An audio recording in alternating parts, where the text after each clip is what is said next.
تمام. في كوره بقى انا هجيبها لك دلوقتي في اللقطات. صبحي لعب الكوره الفينه، بيبين لك ان اللعيب ده فعلا، يعني عايز اقول لك ايه، اللعيب ده مركز قوي في الملعب والكواليتي بتاعه عالي.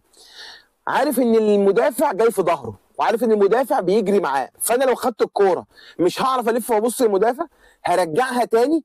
بس انا شايف الباك اليمين بتاعي اللي هو ورايا على نفس الخط بيجري وقاطع طالع عامل اوفرلاب ورايا، اما عامل ايه؟ اما عدي من على الكوره. المدافع خلاص بقى بره، بقت هجمه مرتده. تمام اهي.